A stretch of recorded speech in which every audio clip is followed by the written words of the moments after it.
Yo. What up? What up? What up? Coming from the brand new studio setup. Oh shit! Let's we got a go. little table in it. Let's go. Got cup holders and shit. Mm-hmm. Don't fit all our glasses, but damn it, it fits some of them. Damn it, it fits some of them, man. We just got to get more selective about our glass. Hey, the shot glass fit perfect though. Fit perfect. Hey. And we I know you probably can't see in the video.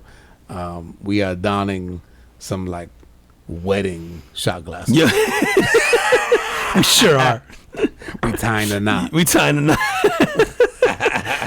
Sean is finally committing to me long term. I figure I've been here for 2 years. You're not going nowhere. Fuck it. Fuck it. I mean, I might as well. Dude, is that what happens to us for real? Like every other wedding, right? I mean, you're like, what else you gonna do? I've been here long enough. What else am I gonna do? I gotta get the dude name who made us the see. I haven't left our ass yet. I might as well hang out. I haven't. Oh my god, bro. Oh. Yeah, you gotta give a shout out to the who made the table. Here we go. I don't know if y'all can see in the video, man, but we got a table here. Not gonna be able to. I don't think. It has the Carbon Footprint logo on it. Very cool. Got some cup holders, shot glass holders. Very cool. Yeah, so if you're watching on YouTube, we'll try to lift up the camera, I think, so you can see the angle. But yeah, the Carbon Footprint logo's all over the table. Shout out to his name is June, man, but his handle on IG is Capicu01, so CAPICU01. He makes domino tables, man. So he's made me and my family a bunch of domino tables, like my uncles and stuff. I got a Titans domino table, which is probably the only Titans domino table in existence, that he made me. That's fire. So it was one of those like, yo, if you can make that, can you make us this and then just take out the domino shit? And and he did, man. He gave it a shot, man. It's the first time he's made a table that wasn't like a domino table thing, man. And he hooked it up and he put the shot glass holders and the regular cup holders in, man. So shout out to June and Capicu01. Hit him up, man. That's how so he makes his living, bro. His company just makes domino tables, man. That's awesome. So he has his own company just for domino tables? Yeah, that's all he does, man. He makes tables. But he'll get orders, man, from like companies buying some for employees. He'll get like orders from like obviously like everyday people just ordering a table for like Father's Day or birthdays or whatever. Like that's dope. I know my uncle probably my uncle orders like a bunch. My uncle got multiple domino tables. Like every time he gets an idea for like a domino table of something, he hits them up and he just makes one. And I'm like, you don't even play that much dominoes, but he got like 5 domino tables for no reason. Every time you go over there, a new one come out. Yeah, and then my brother, he made one for my brother. It's a Batman themed one. Yeah, that's fire. Yeah, say me and my uncle both have like, I have my Titans one, my uncle has a Giants one, he has like a Star Wars one. He has like so he throws down some sick stuff. If you can get an image of something, he'll put it on the table. So he throws down pretty cool. But yeah, man, he made us this. This is dope. This is amazing, man. It's funny. Your brother-in-law made the logo. Yeah. And how much shit do we have? Like we got shirts, tables. Oh my god. We got the wood carving. We got the wood carving, which your brother-in-law made. Yeah, man, shout out to your brother-in-law, man, who made us that. Triple nickel. Yeah, triple nickel. We gotta get the exact IG handle. Hit him with the handle, man. We gotta hit you with the triple nickel IG handle because he does sick work too, man. So on IG, man, if you guys want some, it's triple. Yo, we're gonna have to talk to your brother-in-law to shorten this. Hold on.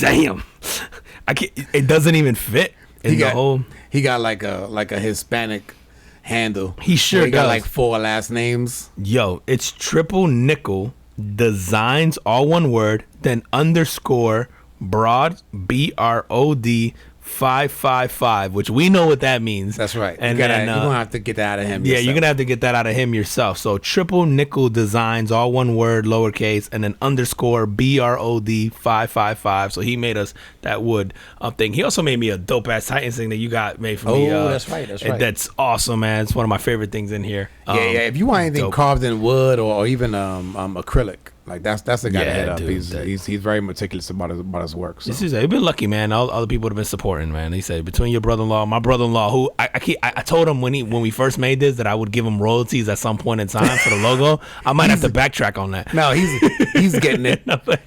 He's getting a percentage of 0. I'm gonna break you off with 10% or nothing.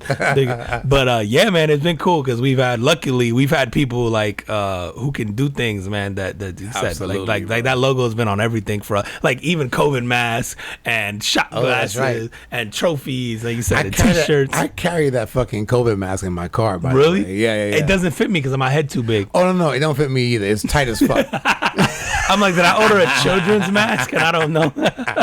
But I got like a bunch of them made at that point in time. Yep. I'm like, oh, we'll just hand them out. But that it was too small on me. But yeah, man, that's just been on everything. Yeah, no, I keep it as a backup. Yeah, man. So shout out to all the fam. Shout out to Copy Cool, Triple Nickel, everybody, man, showing love and yeah, helping us through it. Listen, man, we're trying to get better and better, and hopefully this next we're episode 107, so hopefully this next like chapter of Carbon Footprint has got some different stuff, man. We'll bring different quality. Absolutely, stuff. Man. So on that, welcome everybody. Episode 107 of the Carbon Footprint Podcast. He is Juan and I'm Sean, and every week, you know how it is. We get together, have a couple of drinks, talk about things going on in the world, try to focus on things making an impact, whether they be good, bad, or otherwise. Hit him with the drink of the day. Oof. Listen, this week we have one of our favorites, man. One of my probably not one of my favorite drink to have is an old fashioned. So we threw down with a little old fashioned this week, but we switched it up, man. We had an idea over the weekend. Sean threw out an idea about throwing some Control in a old fashioned. So we threw a half a shot of Control in there. So what we did was I like to do old fashions would normally have a simple syrup. I actually like to use a syrup from the cherry. So use half an ounce of the syrup that comes inside of whatever cherry jar you decide. We did what was this? Bada Bing cherries, man, which are awesome. So it's like the dark syrup. Yep, the dark syrup cherries, like the dark ones. I know Woodford makes some. The Bada Bing makes some. I'm trying to think of the name of the other brand that we used before, but yeah, if you have Bada Bing, use that. So I use half an ounce of that. A shot of your favorite bourbon. We use Buffalo Trace today, which is Buffalo Trace is so good. I love Buffalo Trace. Like we use Woodford all the time for our mixed drinks, but Buffalo Trace is one of those that's awesome too, especially with an old fashioned. So shot of that. And right now, if y'all are in Florida, go to Publix. Buffalo Trace is like $27. I don't know why. I don't know if they made a price error or what, but this is really good bourbon. And at that price point, it's a steal. You can't beat it because it's normally double that. Like at least when it first used to come out. Last time I bought it was in the 40s. I don't know how that. Yeah, I keep meaning to like go and figure out. I'm gonna go clean the shelf out. Dude, seriously, bro, that's such a good price, but so amazing. So we did. All right, man. So half an ounce a shot of the cherry syrup. We use a shot of Buffalo Trace, so it's about 2 ounces. Orange bitters, Angostura bitters. And then we did a half an ounce of Control as a shot, and then stir that puppy up and pour it in a glass with one giant ice cube or sphere. We have a sphere, and then garnish with a cherry and a lemon, or not lemon, an orange peel. Yep. And then throw down, man. I love old fashions, man. I've been trying to make old fashions forever. If I think this is one of the recipes that finally hit. The Control is the new add to it, which just makes it even better, man. And for those of y'all that are interested in the old fashioned, like I love old fashions, but every time I'm home, I can't make it right. But when I come here, the way that Juan makes it is on point. Pull up. So, no, for real. Like, thank you. Take note of the way that the ingredients that he talked about. Do it like that, because if you are a bourbon drinker and you're only gonna like an old fashioned if you like bourbon. Oh, or at least a bourbon old fashioned, right? So, follow the ingredients to the T, and I know we're gonna post it on IG. Yeah, and I'll be meticulous when we post it too. Yeah, like so that like the exact way that I make it. Because Sean's point, man, there's very few drinks I'll give myself credit for, but this is probably one of the few. Your shit, bro. Yeah, this is my shit because I've tried it 1,000 different ways, and I've been one of those, like, if I have it at a bar and it's great, I ask them like, hey man, how'd you make this? And I've asked countless bartenders how they did their old fashions on it, just because it was one of my favorite drinks and I couldn't get it right. And I said, this was trial and error, and I finally narrowed down like probably 3 or 4 recipes with an old fashioned with different bitters, like variations of them. that are good, man. But again, because this is my shit, like I love this all the time. So it's one of the few drinks I go like, yeah, I make a good one. I'll pat myself on the back. Yeah, you absolutely should, bro. You should. So pull up if you want to have a good old fashioned. All right, man. Hit him with the Carbon Footprint of the week. Yo, man, my Carbon Footprint this week, bro. It might be a little bit outdated, but I felt like I had this a few weeks ago. I think something took precedent. I can't remember exactly what week it was, but there was some big event that week. So I had to shelf this, but it went to Matthew McConaughey, man. Or it's going to Matthew McConaughey. Matthew McConaughey did this speech after the Uvalde school shooting, which I don't think we spent a whole lot of time on. I mean, I think we talked about it, yep. Stuff, but yeah, no, we did actually. I just take that back. We spent quite a bit of time on it, but yeah, he gave a speech, man, at I don't know if it was to Congress or whatever it was at the White House. Congress. And it was good because first off, I like the fact that I think we all assume where Matthew McConaughey sort of leans politically, but from the speech you couldn't tell. And it was just such a genuine speech from a guy who grew up in Uvalde, Texas. Like his mom was a teacher in Uvalde, Texas. He grew up there. Right. So obviously he has skin in the game as far as that is concerned. As a parent, you know, as someone in the public eye, like when he spoke, man, I didn't feel like, oh, this guy's some liberal or some conservative or some, like, it was like as a human being coming to the table. And I urge you guys to go and watch his speech, man, regardless of where you sit on the political spectrum. It is good. It's such a good speech. And it does make you, and he's basically pleading to just political figures in general to go, hey guys, like, where, regardless of or irrespective of where you sort of lean in the whole gun debate, we can't sort of ignore the fact that there's a problem here that we should probably address, and it's on us to do. And I felt he did it so eloquently. Obviously, he's a charismatic guy. There's a reason why he's such a good actor. But dude, I saw that and I went, yep, there goes the future governor of Texas. And then I went, and that's the future president of the United States of America. Like, there's no doubt in my mind that if that guy decides to run for president, he's going to win.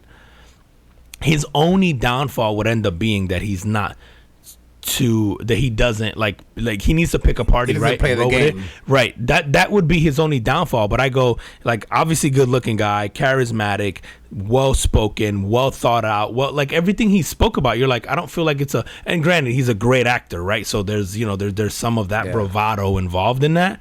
But I feel like that's all politicians, right? You're playing a role. And I will say this, bro. He in that speech, he really played the middle, and the way that he played it was that which is something that's very true, at least to me, which is like, no matter what political affiliation you identify with, at the end of the day, we kind of all want most of the same shit. Absolutely. And so I think in that speech where he was like, yo, I'm not against guns. Like I learned how to shoot, you know, this gun and then that gun. And I graduated to this gun and to that gun, but it was obviously in a, you know, in a controlled environment and with, you know, people that were sort of responsible gun owners.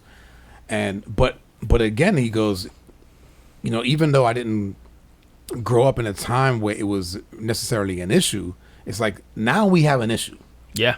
Absolutely. And everything needs to be on the table at this point so that we can correct it. Yeah. And the way he said it, I didn't listen to that and go, yeah, you fucking liberal, or yeah, you conservative. You know, like nothing about his speech made me feel, and again, maybe because I don't have, I guess, an ideology that leans in either direction.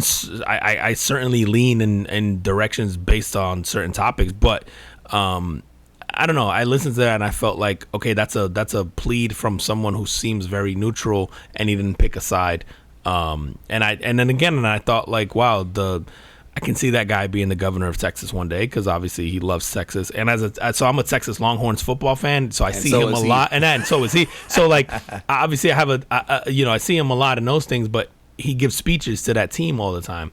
And he's just one of these guys, when he speaks, man, I feel like, you know, there's certain people that just walk into a room and they command a room.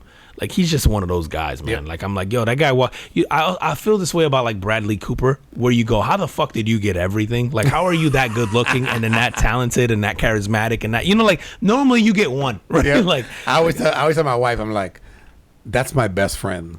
and I don't know him. And Bradley Cooper, yeah, bro. It's like, how do you get everything? Like, how are you that good looking? And then you're like, oh, you're well spoken, and you're charismatic, and you're eloquent, and you're just like, how the fuck? So like, Matthew McConaughey is one of those guys where I go, yo, that guy walks and he speaks in front of a room, and you're like, I'm just gonna listen because like he has something to say. Even his this made me go back to like his Oscar-winning speeches. Yep.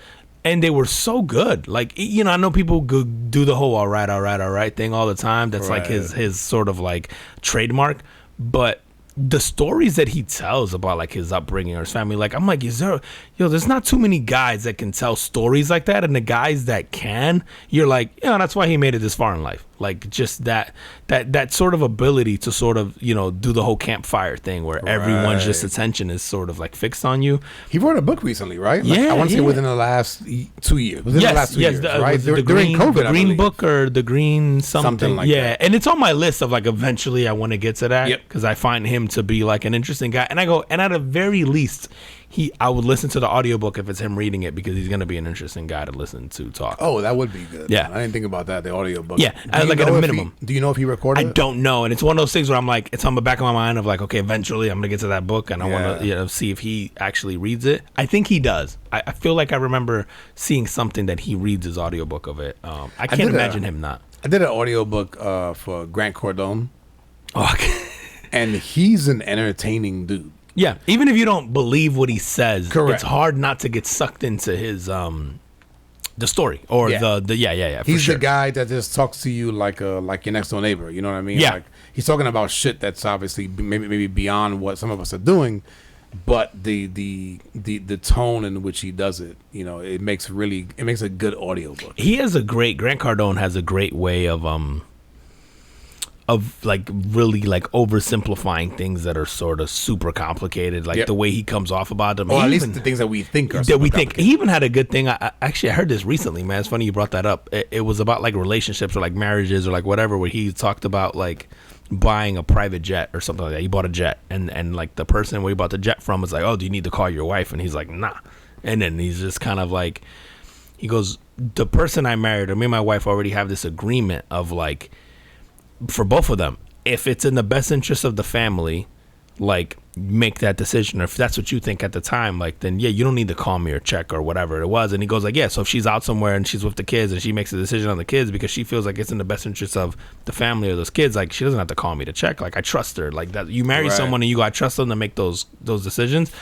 And I was like, man, that's so true. Because how many people like go like, oh, I gotta call like my wife, or I gotta check with my husband, or I gotta, you know what I mean? Like, and I'm like, man, that's such a good way to think about it. Like, you should know already what the answer is gonna be, or at least the expectation, and be able to defend your position to go, I thought this was in the best interest of. Right. And obviously, like, buying a jet is a big deal. But, yeah. But I think that most of us don't have that conversation. As you were saying that, I was like, I think my wife and I do pretty good with the decision making stuff like that. But I don't know if I've actually ever said those words where it's like, hey, if you're somewhere and you got to make a decision for the family and you believe it's in the best interest of the family, just do what you think is right. But I think that's solid advice. It's to just go, advice, hey, you should know that up front. Right. Like, when you're getting with somebody like that, is like, or not when you're getting, but probably at some point in time, it should be established that, like, hey, I'm going to make certain decisions that I'm not going to check with you on. And obviously, Grant Cardone's in a position where if he loses money on an airplane, it's not going to make his family homeless. So that's the other part of this where you're like, of course, bro. Right, yeah. Like, some of us are like, some of us can't buy a Hyundai without bankrupting our family potentially. I'm waiting for the next check next week so I can make this layaway payment. Yeah, like, that's a little different. But anyway, I don't even know how I got down there. Sorry, man, that was my fault. Nah, you're good, man. But Matthew McConaughey. Shout out Matthew McConaughey. I just listened to the speech. I wish I could go into detail about it, but I feel like it's one of those things where you have to listen to it to really understand what it is that I mean. As a parent, I think it hits hard. I think as a gun owner, it should be something that hits hard. Somebody who's pro-gun or pro Second Amendment or whatever, like, you should certainly listen. And I don't think I feel like it doesn't alienate anyone, and it's certainly a speech that you go, why can't we come together behind this? And I think that's what I loved about it. So if you get a chance, just Google Matthew McConaughey speech about Uvalde shooting or whatever. Absolutely. Yeah, man.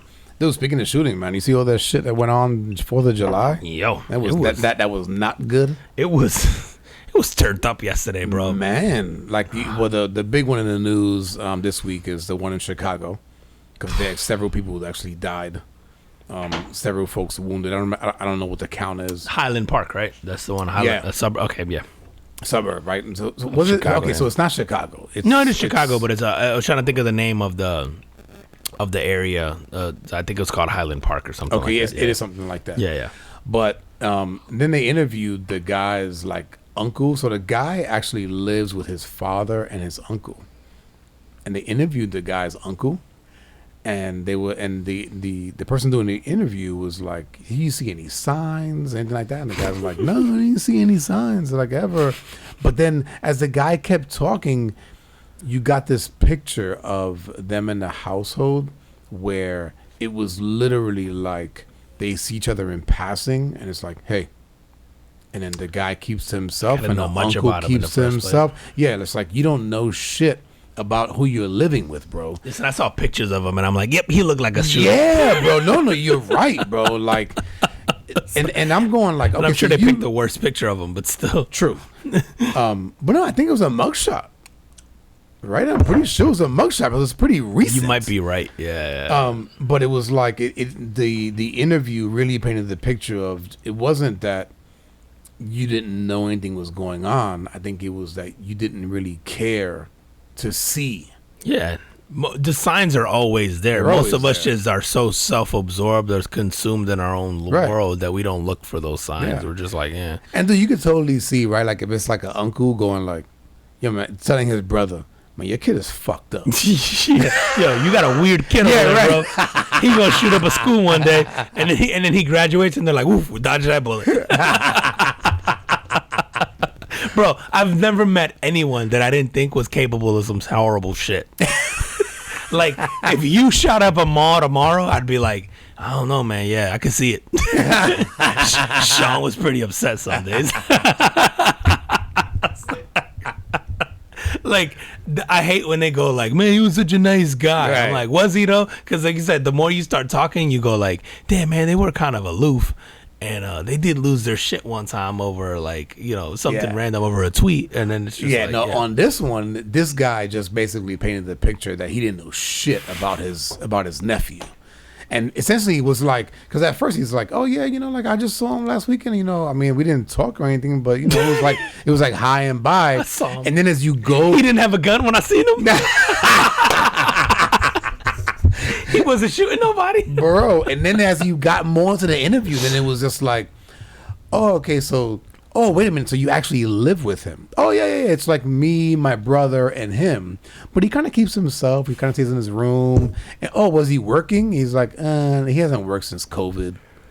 You know what I mean? 2 years And ago. it was like, "Well, do you, like, have you interacted with him?" He's like, "Well, I see him in passing and say hi and bye. And then, occasionally he might help me out with something." So it's like, dude, you don't even know. You don't know who you're living with, bro. 3 grown men living with each other for a couple of years. What could possibly go wrong? Yeah, there's nothing wrong with any of y'all. I'd arrest the uncle on the spot. Right now. 3 backed up. 3 backed up grown men. God damn. Yo, you know how I know I'm fucked up? I've been living in America too long. My mom comes over for 4th of July and she goes, "Oh my God, did you hear about she's telling me about the Chicago shooting?" And I was like, "Yeah, I saw a headline of it." And she goes, "Yeah, I think at the time it was like the death count might have been 3 or 5 or something like that. It's more now, but yeah." And yeah. She goes like, "Yeah, so X amount of people died. Let's just say it was 3." And I go, "Amateurs." I was like, "This is America, damn it." I was like, "That's a minor shooting." Do we even call it a mass shooting? Do we call it a mass? Do we have to change that definition? Like I go like over mass. I was like, I need double digits. You got to get those numbers up. I was like, it's so sad that we're at the point where we make jokes about it now. It is, man. But it's actually every day now, bro. Yeah, it's almost comical. Yeah, it's hilarious. But then again, like I have someone. Oh, hit me up with a little bit of that right there. Let's go. Just a little bit. There you go. Yeah. I live with someone, like my wife is like, she gets worried about that stuff, right? And going out or going to here in Orlando, going to the theme parks or whatever. There was a couple weeks ago, there was somebody that tried to go into Disney and got stopped. The dude had a bag full of like guns and ammunition. Oh, really? And shit. I didn't hear about this. What? Yeah, and they sort of caught him before he went in, and they made the arrest or whatever. But it's like, he didn't do anything. So you imagine that maybe you get arrested, but what are they going to charge you with? Attempting to bring in guns to Disney? Yeah, like, I don't know what that is. Is that real jail time anyway? I don't think so, bro. And then you're just going to get out and go do it again? Exactly. And that's my point, where you go like, okay, this dude, he didn't get to actually do anything. So then you get arrested and then nothing really happens to you, and then you'll have another opportunity. Yeah. So yeah. I think that's kind of the scary part, and condolences to the folks that died in Chicago or got shot. It's horrible, and I don't wish that on anybody. For sure, yeah. But man, like the lawmakers in this country, like you worried about abortion? People fucking out here killing each other for no reason. You trying to say you don't think we pro-life? You don't think pro-life is the thing, bro?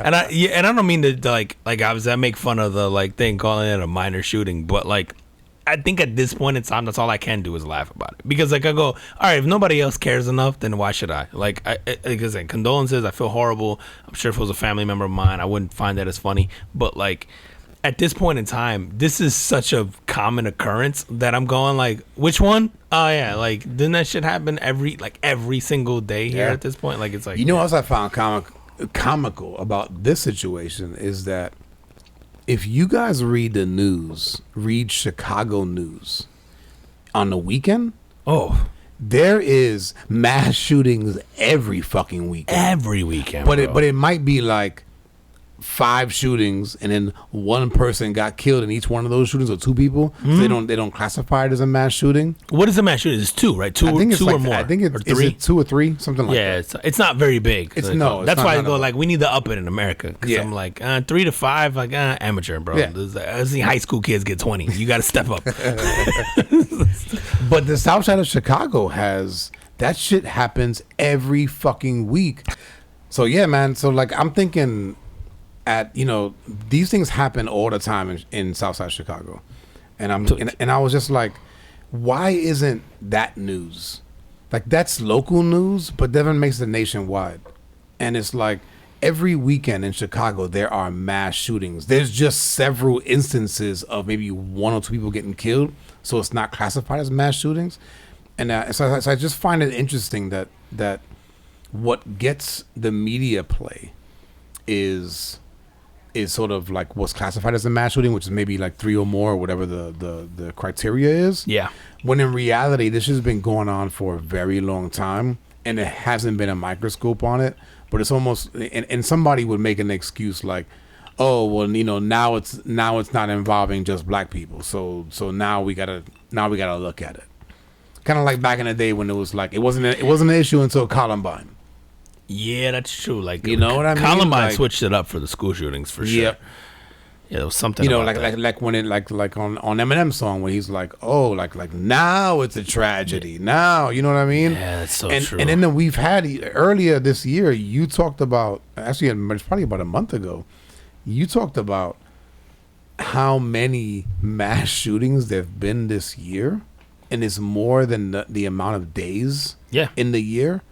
Which is so fucking sad, and it's like, but yet we're focusing on things like abortion.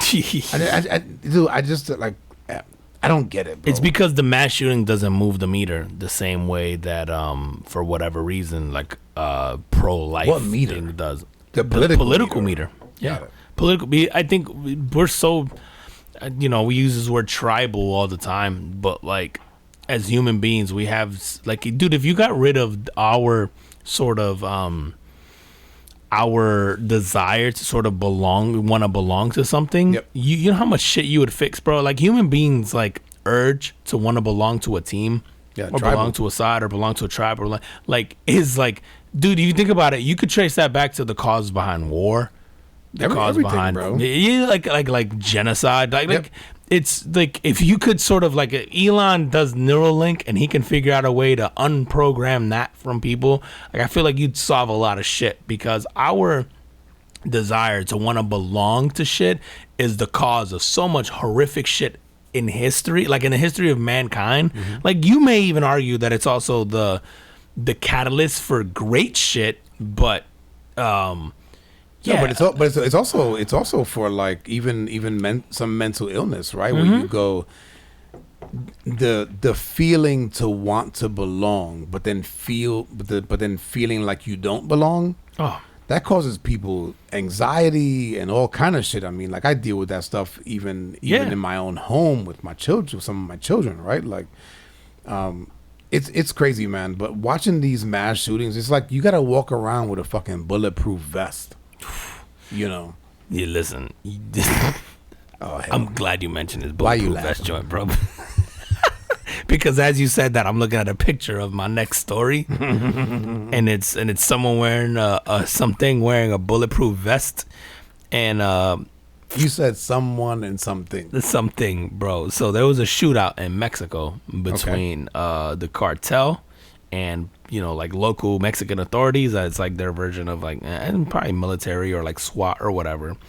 Anyway, bro, the cartel had a spider monkey in a bulletproof vest, just shooting up back at the police and stuff. Like, bro, it was monkey, bro. Yo, the monkey was gangbanging. It was pretty fire. You got a picture of the monkey. The monkey didn't make it. He died. That's how we got the story. But he was in a bloody shootout with disposable. police. Yo, the monkey was wild. Yo, you know how crazy that is? You training monkeys out here for shootouts with Popo. Bro, they might be onto something, bro. Yo, I was literally thinking that. I go, not for nothing, bro. It's the closest thing to a human as you can get, right? If you're gonna take out a couple people, and then you go and you don't have to, like, I guess humans are a little less dispensable if you can get these monkeys trained up to do that. I was like, this shit is genius. Fucking cartel thinks of everything. I was like, oh my god. Well, you know that from Ozark. They think of everything, bro. The cartel, man. That's insane. It's a whole Amazon. Yeah, could you imagine like somebody like in the cartel, like a lower level person is like, dude, I trained my monkey to fucking shoot guns. Watch. And then he goes, and then I made a little vest for him. He's I can't wait for the movie, bro. Dunstan checks in like 3. Chitty bang bang. You know how crazy this shit is, bro. You know I hate to. My brother always sends me a bunch of stories, and like at this point, like I think this one, and a few other, I'm like, I'm gonna have to give him a producer credit on this bitch. He has so many stories. This one definitely came from him, but I was dying, bro. Like, yo, this shit is a monkey, bro. And the picture's a legit monkey. And I can't even imagine if you're like a military, bro, can you imagine you in your military days if you get like some kind of combat action and there's a fucking monkey shooting at you, bro? You'd be like, what the fuck is that thing? You would the be like, gun's bigger than him. Am I in a video game? Like, what the hell? That's so wild to me, man. I was like, yo, life's crazy. That's dope, man. Well, keeping it in that region of the world, man. You seen this Chilean worker? There's a guy in Chile, and I gotta take my notes out here, man, because I gotta make sure I don't miss any details. This guy, he gets paid 330 times his salary. Yeesh. And this is what the article said. I did not check the math on this, so y'all can check it out for me. But his normal pay was about $545 US. Okay, weekly or monthly? I don't know whatever. It has to be monthly because it's Chile and they pay you. Usually, a lot of these countries pay you one time a month. Oh, is that right? Yeah. Okay. So then he got a check for $180,418. Okay, USD. This is all USD. Okay. So he worked for like this cold meats manufacturer. Well, the guy comes into work and he reports it to his managers, which is odd. He tells them like, he tells on himself essentially, right? So they go to HR, and then HR goes, yeah, obviously mistake, and the guy goes like, cool, I'm gonna go to my bank tomorrow, get this all straightened out. The guy never comes back, bro. Fucking sends. What a surprise! Surprise! The guy, not only does he not come back, I guess the guy has an attorney. His attorney drafts up his resignation letter. Sends the fucking resignation letter into the company, and then they're trying to call him.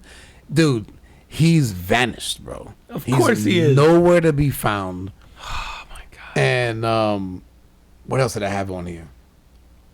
Oh, then the company filed a criminal complaint against him, but they can't fucking find him. Bro, think about so 180K isn't enough for like, I don't think you and I to disappear. It's certainly not enough. I don't think for us to be like, oh, we're gonna quit and then flee the authorities for 180K, right? Right.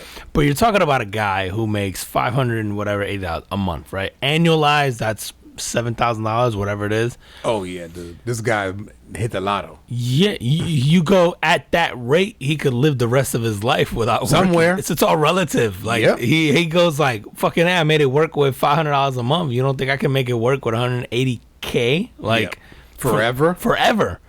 Like if he's smart, this guy is like, shit, I made it. Like it's like, dude. You talking about like, over 20 years of his salary. Mm-hmm.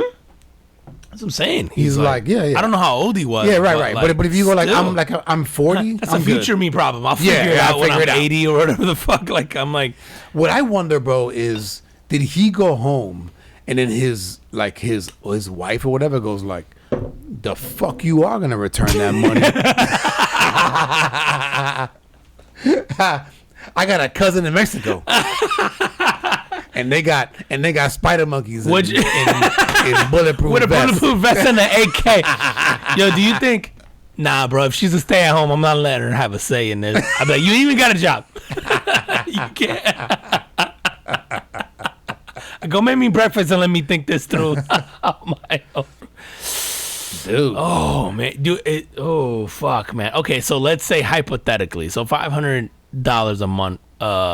Fuck, I can't even do this math because like. No, dude. So it's equivalent. Like let's say you make $50K a year. Yeah, so 286 times 50K or whatever it is. Yeah, the article I read said 330 times. Okay, so 330 times. Is that right? Let's do the math, man. Fuck it, we're gonna find out. No, but dude, if you got paid 330 times your monthly salary in one shot, is that enough money for you to go? Yeah.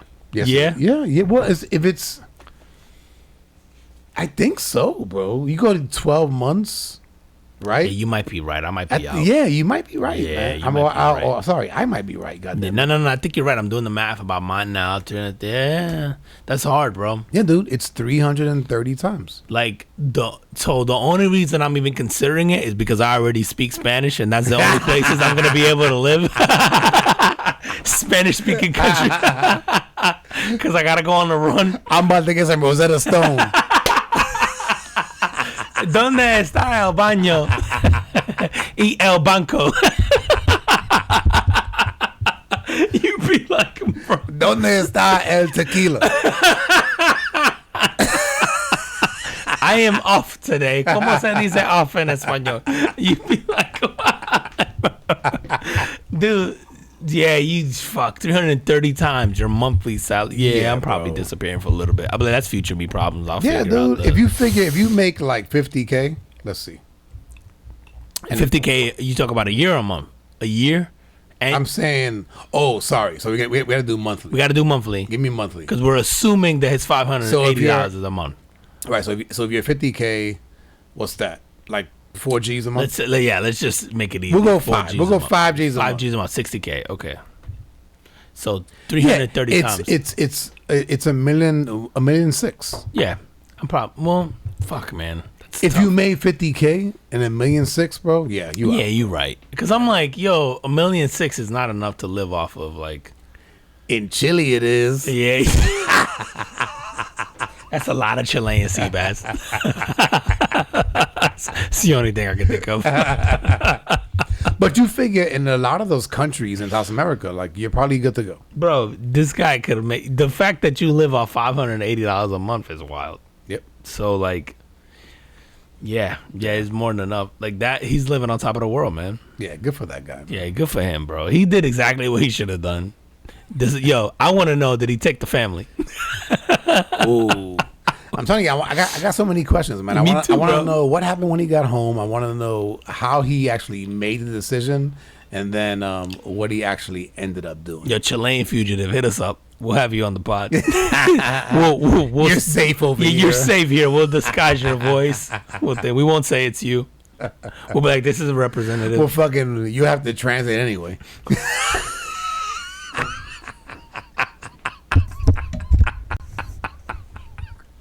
Bro, I'm glad you said that because you know I was in the Caribbean recently in a Spanish-speaking country. So I used to think Puerto Ricans had the worst Spanish in the world, like because we just make words up. We just take an English word and add an O at the end. Yep. Bro, I'm gonna go out on a limb here, and I was just talking to a mutual friend of ours, and we were saying that like Puerto Ricans are like the Boston of Spanish, like it's the worst accent and the worst like language. Nah, bro, Dominicans speak the worst Spanish ever, bro. You're convinced? Oh, absolutely, bro. I was like, every time I heard a Dominican speak, I felt significantly better about my Spanish.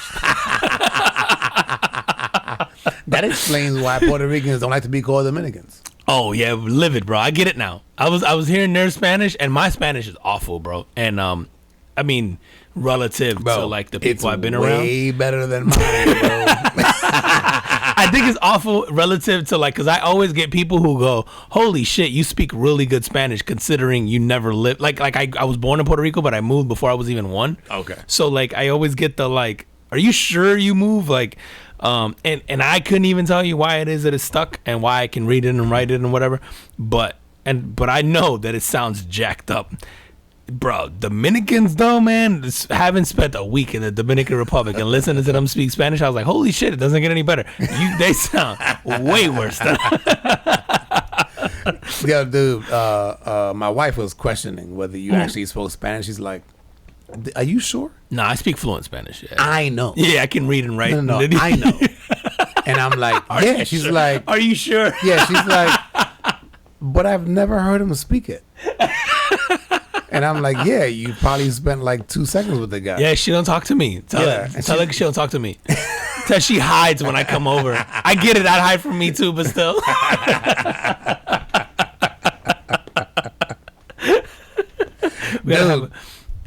We gotta have a conversation next time I'm there. Yes, you gotta do that. Dude, did you see the dude on a it's not Spirit, Southwest? Same thing.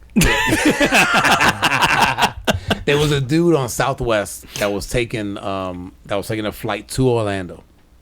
I forget where they were coming from. This fucker airdrops a picture to people on the plane of some chick giving him head. Wait, what? A picture or a video? I believe it was a picture. So a picture of him getting neck. It could have been a video. I don't know. And he airdrops it to everybody on the plane? Yeah. And then the guy next to him, because it goes like, it says like, from Larry's iPad. Mm-hmm.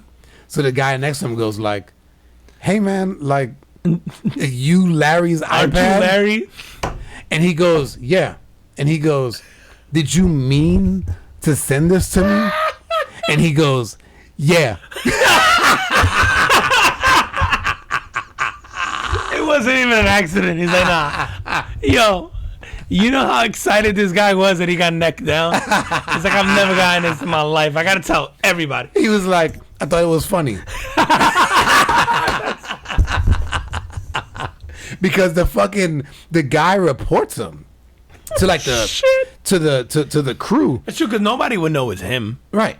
Except for somebody who's around. Or they recognize the dick. Yeah, like I know that guy. I know that guy. Like, let me see that dick. That dick got sideburns. This guy got sideburns too. It gotta be his dick. So there's a video, bro, and in the video, it's the like one of the stewardess. Is that the proper way to talk to call them now? Yes, flight attendant. Flight attendant. Wait, no, is it stewardess is offensive or is it flight attendant? It's offensive. I think it's got to be stewardess because that references a woman, whereas flight attendant could be anybody. Right? I mean, this should be a woman, but all right, cool. Carry on. So the flight attendant is like reaming them and telling them it's offensive and blah blah blah whatever. Yeah, the cops they called down. Cops waiting for him in Orlando. And what? Yeah, so what was he arrested for? For I'm like not distribution sure. of pornographic material. Pornographic material. Yeah, I don't know. Is that even a real charge, bro? But God forbid that shit gets to like a kid in that plane. That's a whole new charge.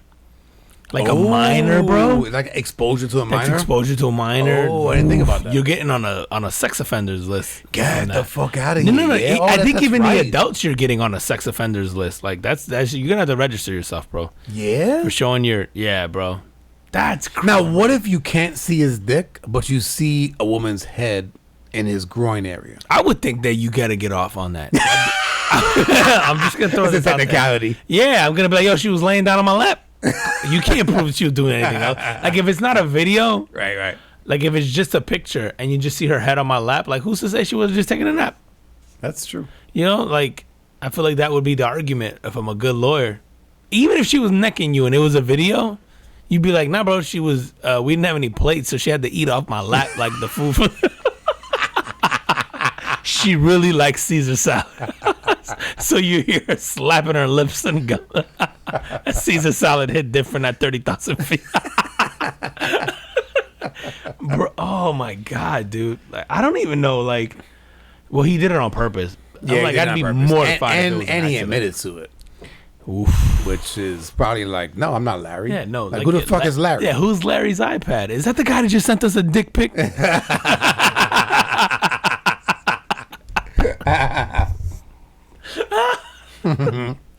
Oh my God, man. Dude, talk to me about that the Australian chick. Yo, okay. Bro, did you? Because I kind of read an article, but I didn't read it. I didn't read all of it. Fuming when I read this article, bro. I was so mad. I'll tell you why here in a second, bro. But this Australian lady, she's an heiress to, and you're gonna have to explain to me what this means, what you think it means. But she's a horse. She's a glamorous heiress, and she's an Australian horse heiress, whatever that is. So I'm guessing her family comes from some kind of like equestrian background, and maybe that's how they made their money or whatever. It's a good assumption. Yeah, but she is 45 years old. Okay. And she was charged with having sex with a 14-year-old boy. How'd she look? I'm gonna go, bro. She looked like fucking Paula Abdul. like I'm looking at the picture of her, and I'm going, So she looks good. Yeah, bro, this kid is probably the happiest 14-year-old on the planet. Like, I bullshit you not. If that's your kid, so we talked about this before. We've had other stories like this. Yeah. If that's your son, what are you saying to him? I'm high-fiving the fuck out of him, bro. You seen the picture, bro? She looks like a mix of Paula Abdul and Steph Curry's mama. Let me see. Because she didn't look that good in the latest pictures. Oh yeah, you're right. If you're 14, oh yeah, dude, and she necks you or lets you have if sex you're 14 or 48 or 40, bro, yeah, that's a great point. If you're a grown ass man and she gives you the time of day, like, she's hot for her. Yeah, she's a good looking. I was gonna say she's hot for her age, but no, she's good looking. No, she's a good looking woman. Yeah, absolutely. And so the mere fact that she has to do a 14-year-old, I have other questions. Like, I know that my wife would be, so like I have 15 and 13-year-old sons. My wife would be appalled. Yeah. Dude, I think for me, I would probably approach it gently, where I would be like, yo, like, are you okay? He'd be like, Dad, like, let me show you like, a picture of her. They're like, look. And I'll be like, all right, bro, don't tell your mom I said it was okay. I'd be mad if he pulling better than I am. Don't tell your mom. She got a sister.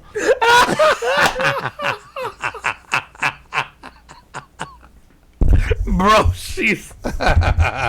It ain't even like whenever they show these stories and it's like some frumpy bitch and they're like ugly, you're kind of like, oh, okay, I get it. Dude, to your point, there's not a lot of 48-year-olds who aren't looking this lady's way. So, like, the fact that she, although I get it because I was probably at my peak, as we've talked about this. Oh, bro, but it's your physical peak. It was my physical peak sexually, bro. Everything was downhill bro, from there. Between 14 and 17, I didn't know what limp meant. Somebody said flaccid once. I don't know what that is. I was like, what's a flaccid? Is that like a lake? Is that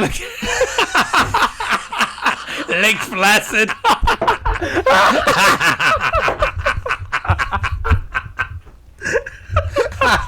That's so good. That's the name of the episode. Lake Flaccid. That's so good. That's so good. Oh, man. But good for that guy, bro. Oh my, yo, I don't feel bad for nobody, bro. That got.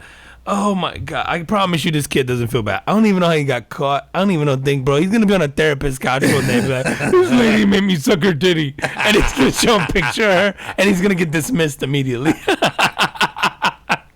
Or he's gonna be like, no one's ever lived up to that chick. I can't have a meaningful everybody relationship. I've been with since. Could you imagine, bro? Because so like having that as like one of your first experiences, right? Yeah. So like she's good looking chick, Yeah. with experience, And she's a and then you have to Jillionaire. right, and then you get with like 20-year-olds and 25-year-olds or whatever, dude. There's probably no comparison, Bro, you can't even like, yeah. It life doesn't get better after that. It's broke. I'm sorry. They right. That guy's fucked. That guy. She should be charged. She should get charged with setting false expectations for the rest of. He's gonna have to deal with ugly frumpy bitches, ugly broke frumpy bitches for the rest of his life. And set the wrong precedent, man. Like, yeah, you're right. She's a monster. The least she could have did was send like her daughter out there first, who might have been slightly uglier than she was.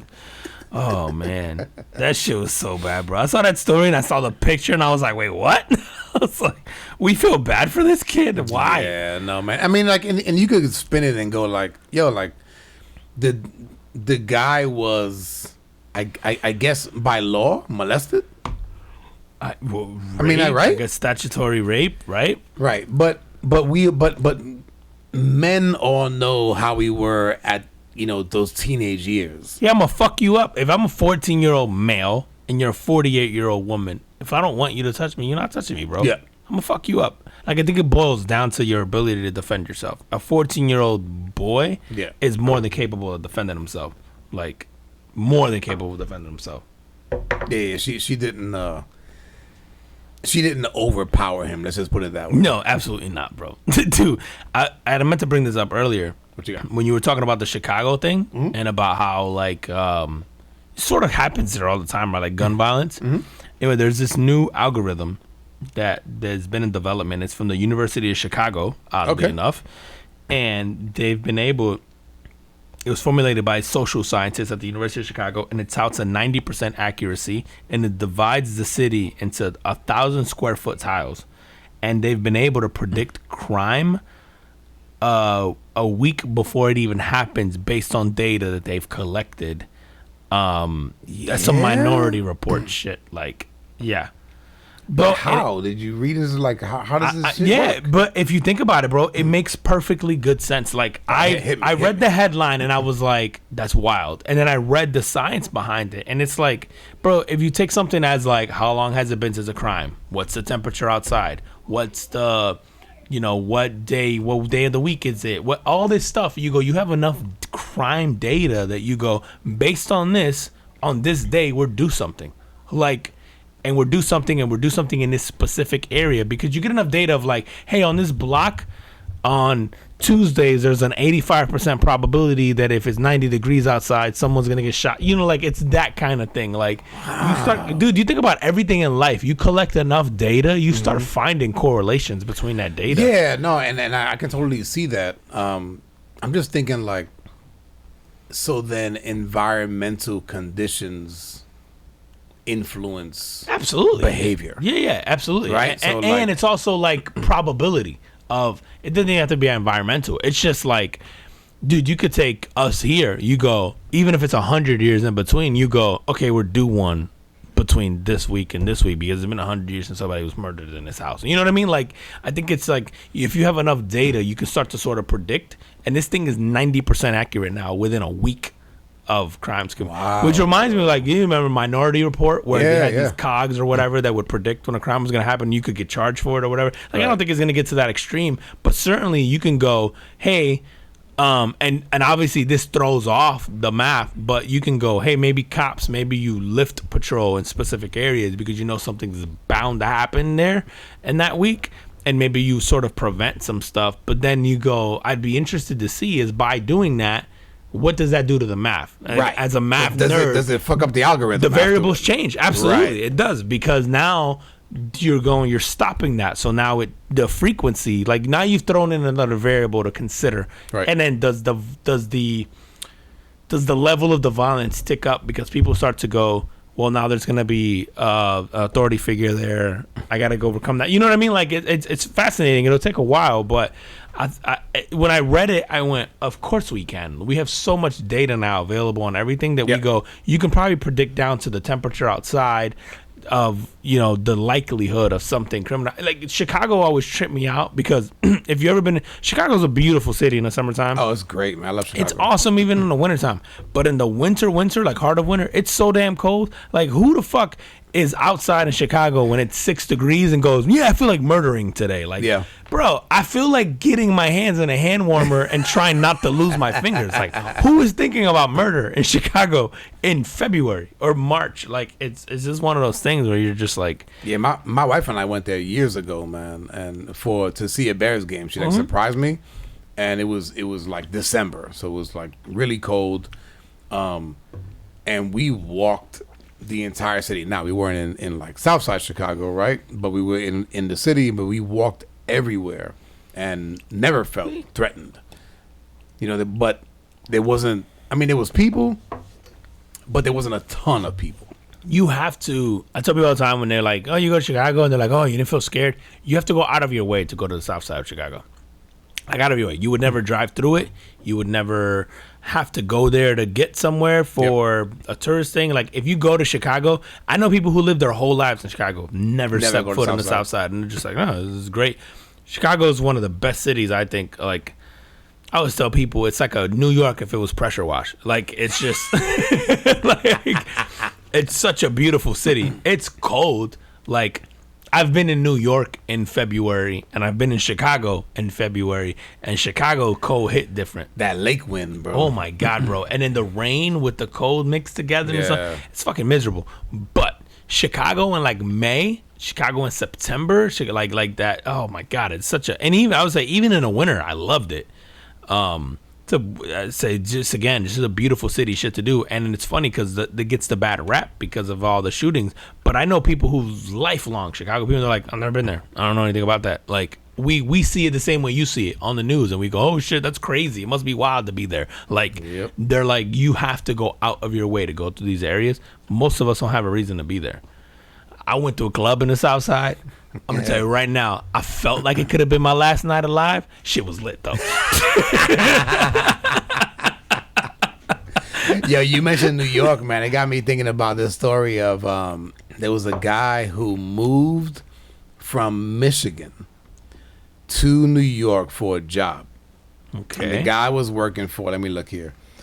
The guy was working for a software company called Outreach. And so I think he was living, I don't know if he was working, but he was definitely living in the Bronx. And the guy does like a Google search for, I think it was like grocery store. Because he wants to find some shit like eggs and milk and normal stuff. C-Town didn't pop up? No. So what popped up was all the bodegas. Oh. So he goes on fucking like TikTok or one of these social media platforms and goes on a rant where he's like, yo, like I'm searching for a fucking grocery store and all these things pop up. Look at these places. And he goes in, he's filming and he's talking shit about, now it's not, he's talking shit, but it's understandable from someone who comes from a place that doesn't have bodegas. Like, I don't know. Like, does Chicago have bodegas? Because I don't remember ever seeing one. They do? Yeah. Okay. You got to go to, like... You got to go to the... You're not going to find it on Michigan. Or, exactly. Yeah. So then you say bodegas are unique to big cities. Yeah, like perhaps. Lincoln Park or whatever in Chicago, you'll find bodegas. Okay. Yeah. So this dude, he goes on social media and he's like sort of ranting about this and now if he had just searched up something like supermarket, he would have got it. Anyway, goes back to work, fucking fired, bro. He gets fired? He gets fired off of that. What? Yeah, he gets fired just because he was kind of poking fun at the fact that I guess Google calls these things grocery stores.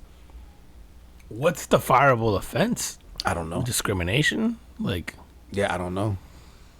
I think that it's more of that, like, you know, like, I don't know, if you insult something and you make somebody feel bad, right? Then like it's like you can't do anything, right? You can't you can't poke fun at anything.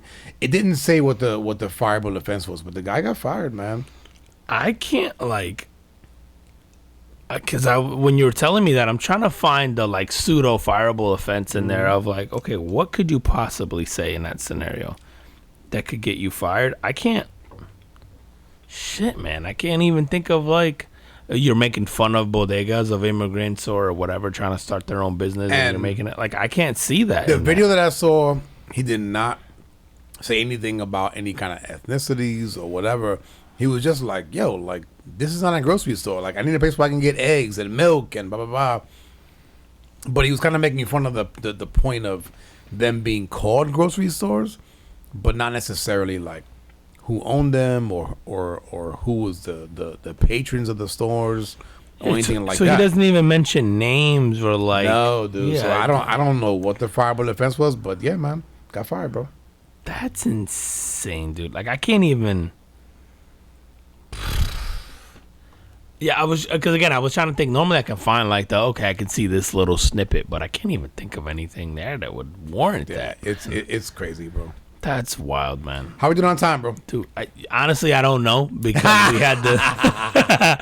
we had an interruption. We had a power outage. We're 35 minutes into the new thing, but I know we were about 20 into the old one, so we got to be at about an hour already. If I remember. Yeah, correctly. I'm thinking. I'm trying to think. I don't think I have anything else major, but other than like if we're gonna talk about New York, we got to talk about this as a Brooklyn fan. This Kyrie KD thing. Oh, like we haven't talked sports in a minute, man. So I feel like we gotta satiate that. We gotta touch on it, man. Yeah. So Kyrie he's up for he has like a player option, right, with Brooklyn. And it's gonna pay him roughly $40 million, something like that. So he had to opt into that. He opted into that. Yeah. Did he opt into that? Yes. He did. You have to. If you're so then why is he requesting a trade if he opted into it? So the way the deal worked is like I don't know the exact parameters, right? But it was like let's say 4 years plus 1, so 5 total. The 5th year would have been his option, so he can choose to take it or leave it and walk away. Okay. The year that last year is like at 40 million, whatever it is. Let's just say it was 40 million. I think he takes it because the alternative is you turn it down and you're hoping to get a long-term deal somewhere else that pays you more or at least gives you more years, right? Like even if you get 5 or 4 years at 100 mil, if you're him, you probably take it because 100 obviously is better than the 40. I don't think the market for Kyrie Irving is that good anymore on the free agency market because of all the shit he did in Brooklyn. Where it's not because of his play, bro. It's because of all the other. It's all the outside. It's the extracurricular shit you got to deal with, where like the Earth's flat, COVID's fake, blah blah blah, like whatever. Like so you got to deal with that. And then so he opts into the contract. It also, oddly enough, makes it easier to trade him if he opts into the contract. Okay. So do you trade him with that contract? Yeah, because so what happens is because he's under, well, actually he has a 1-year deal, so maybe not. But what happens is some of these players I've seen have agreed to like the player option, and then they'll sign like a 5-year extension at like whatever, let's say 200 mil, right? It's easier to trade a player that's under contract because when you sort of get the rights to that player, you get the rights to that contract, so you know they're committed to you for the 5 years or whatever. If they're not, so like in Kyrie's case, Kyrie only has 1 year. It's hard for you to get anything in return for him because most teams aren't willing to give up a lot if they're going, well, he's only committed to me for a year because I only get that contract. He hasn't signed a long-term deal, which I would assume. So you sort of lose leverage when you're trading for someone like that. Right. And I would imagine that there's no team right now that would do if Brooklyn said, okay, we're going to give you the max deal.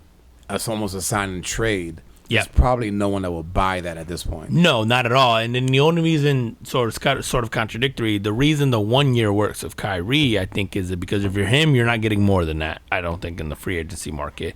But if you're a team, now it makes it easier to obtain him, because now Brooklyn, who currently has Kyrie, sort of has to pay into what they owe him. And so it makes it easier to sort of get his the team rights. Gets him cheaper. Yeah, you can, or you can make them sort of pick up the tab on him for a portion of the season, so to speak. But and he only had maybe like 5 or 6 teams that he was willing to go to. One of them being the Lakers. Yeah, which is where he ends up. There's no way he doesn't end up a Laker, dude. So I'm going. You wanted to get away because you felt like you were sort of the Robin to the Batman of LeBron. Yep.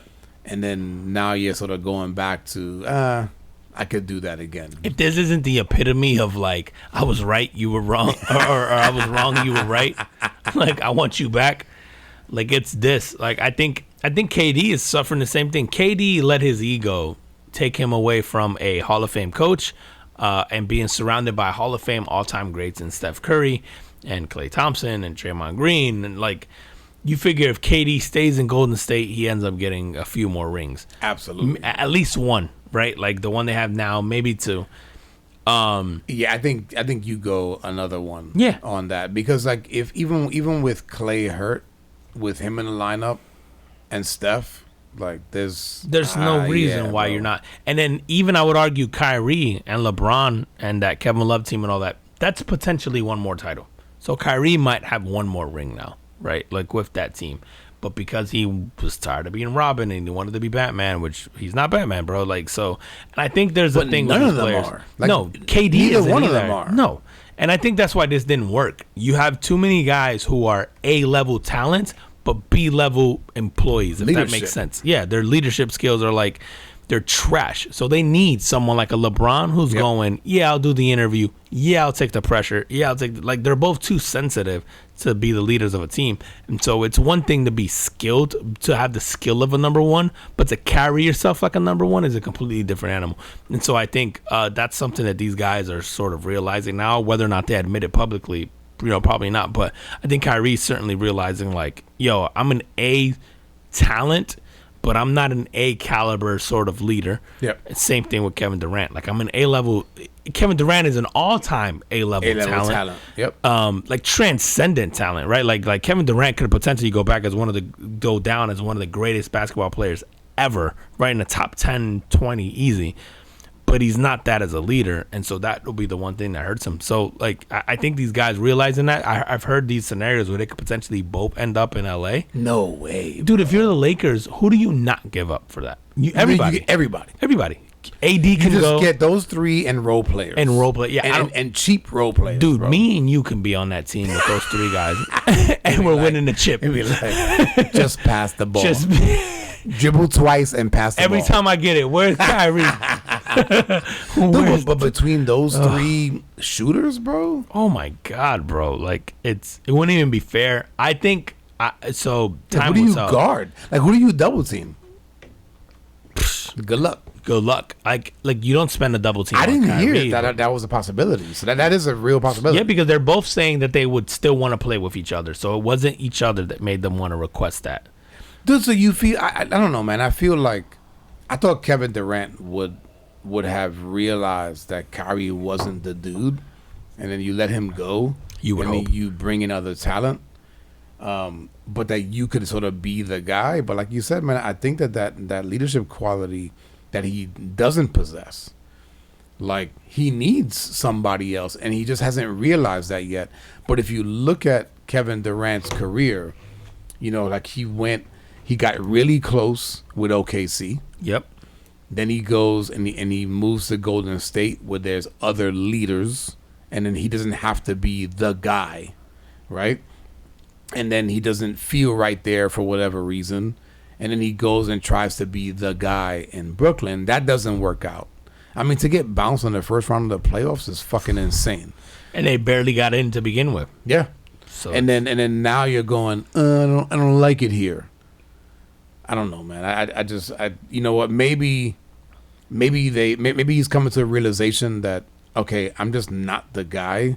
I'm happy with being just like the shooter, but I don't want to deal with all of the media and everything else that comes along with it. Dude, I think as guys who are probably certainly considered alphas maybe in their fields or just in general, it's really tough to let your ego go, yeah, I'm a Robin, I'm not a Batman. Like, really tough, right? Like, I think it's really hard. I have a lot of respect. Like, I know guys in general, whether it comes, you know, like maybe professionally or sports or whatever, who have legitimately told me, like, yeah, I'm good with being a number 2. Like, I know I can't handle the pressure with being a 1, or maybe skill set wise, I know I can do it. I don't want to deal with the stress that comes with that. Like, there's such a value in self-awareness, and I think this is what these guys are realizing now, is like they're probably always had the arrogance or the ego that told them that they were a number 1 talent, but maybe they're starting to realize, like, oh shit, there's more to it. There's more to it than just being good enough to score the ball, or good enough to play D, or good enough to whatever. It's like there's all this shit that comes with being the leader of a basketball team. And if you're the superstar, you know, like, again, this is why I always give LeBron credit, because obviously talented as an individual and as a basketball player, but has been able to take on this pressure, the stress that comes with being the number 1. Dude, you think about, we've been watching LeBron play ball since he was 16, 17 years old on ESPN. Yep. Right, in high school. And they were televising him driving into the high school to play ball. Like, the fact that guy hasn't had this, like, fucking breakdown. Oh my God, bro. You look at, like, Justin Bieber. Like, whenever we would make fun of Justin Bieber, and when he would have these crazy meltdowns, and I'm like, oh, you mean the fucking 16-year-old is going around wrecking Lamborghinis and doing, like, yeah, I would be an asshole at 16. You gave me that kind of money and attention and all that stuff. I'm like, I just don't think we give people like LeBron enough credit. Even Jordan. You think about Jordan. I think if Jordan played in this era, we would feel a little differently about him, because the social media would have exposed a lot of the shit he did. But Jordan handled the pressure of being that guy and then being able to do his dirt and do his shit, and whether it was gambling and whatever, like, LeBron has done equally as well. It's just a different era. Like, I go, LeBron has to shoulder the burden of playing in the social media era without controversy, without drama, I'm like, you can't. Like, I think this is something that a KD and a Kyrie have to be looking at and going, okay, I'm not built like that. Right. I'm talented like that, but I'm not built like that in terms of how I can handle pressure and spotlight and everything else. Like, it's just a different beast, man. So, like, I think these guys, whether they'll ever admit it publicly or not,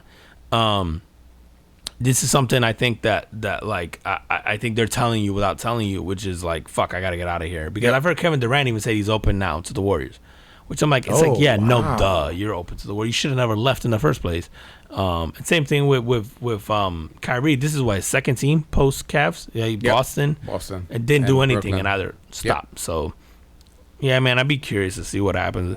I think Kyrie definitely ends up a Laker. I don't know that the Lakers have enough room to pull off a Durant thing, and unless they have to give up AD, which I would absolutely give up AD right at this point. Hell yeah. But, you know, who knows? I don't know that they can make it work financially. It's not enough, and then financially, unless they're willing to be over that salary cap to pay the luxury tax on that.